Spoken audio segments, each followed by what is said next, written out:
Asia cup 2025 సీజన్లో పాకిస్తాన్కి umpire ఫోబియో పట్టుకున్నట్లుంది. అది కూడా ముఖ్యంగా ఇండియాతో మ్యాచ్ జరిగినప్పుడు, ఆ మ్యాచ్లో పాక్ చిత్తుగా ఓడినప్పుడు ఆ ఫ్రస్ట్రేషన్ ఎలా తీర్చుకోవాలో తెలియక అంపైర్లపై పడి ఏడుస్తుంది పీసీబీ.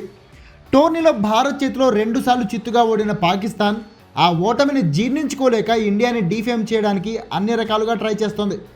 ఆ ప్రయత్నంలోనే టోర్నీ స్టార్టింగ్ నుంచి ఐసీసీకి చిర్రెత్తుకొచ్చేలా చేస్తోంది. గ్రూప్ స్టేజ్ మ్యాచ్ టైంలో ఇండియన్ ప్లేయర్స్ మాకు షేక్ హ్యాండ్ ఇవ్వలేదంటూ మొదట టీమిండియాపై, ఆ తర్వాత ఆ మ్యాచ్ రెఫరీ యాండీ పైక్రాఫ్ట్పై ఐసీసీకి కంప్లైంట్ ఇచ్చిన పీసీబీ రీసెంట్గా సూపర్ 4 మ్యాచ్లో టీమిండియా చేతిలో చిత్తుగా ఓడిన తర్వాత మళ్ళీ ఏడుపు రాగం అందుకుంది. తమ team opener Fakhar Zaman out అయిన విధానం అనుమానాస్పదంగా ఉందంటూ రీసెంట్గా ఇంకోసారి ఐసీసీకి కంప్లైంట్ ఇచ్చింది. అప్పటికే 3 4లు కొట్టి మంచి ఊపు మీద ఉన్న ఫకర్ జమాన్ హార్దిక్ పాండ్యా వేసిన ఓ అవుట్ సైడ్ డెలివరీని ఆఫ్ సైడ్ షాట్ ఆడడానికి కట్ చేశాడు. కానీ బాల్ ఎడ్జ్ తీసుకొని కీపర్ సంజు చేతుల్లోకి వెళ్ళింది. సంజు అద్భుతమైన లో క్యాచ్ అందుకొని అపీల్ చేశాడు. అయితే బంతి నేలకి తాకిందేమో అనే డౌట్తో ఫీల్డ్ అంపైర్ థర్డ్ అంపైర్కి అపీల్ చేస్తే థర్డ్ అంపైర్ చెక్ చేసి అది అవుట్ అని తేల్చాడు. అయితే జైంట్ స్క్రీన్పై అవుట్ అని కనిపించగానే ఫకర్ జమాన్ ఆశ్చర్యపోయి కోపంగా వెళ్ళిపోయాడు.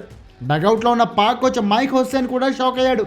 ఇక ఇదే విషయంలో ఇప్పుడు పీసీబీ ఐసీసీకి కంప్లైంట్ ఇచ్చింది.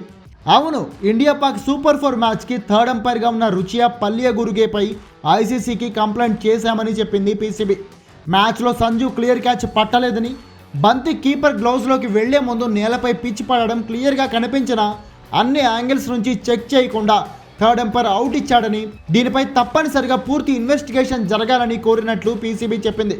మరి ఇండియా చేతిలో ఓడిన అవమానాన్ని పాక్ జనాలు మర్చిపోయేలా చేయాలంటే ఇలాంటి జిమ్మిక్కులు చేయక తప్పదు కదా.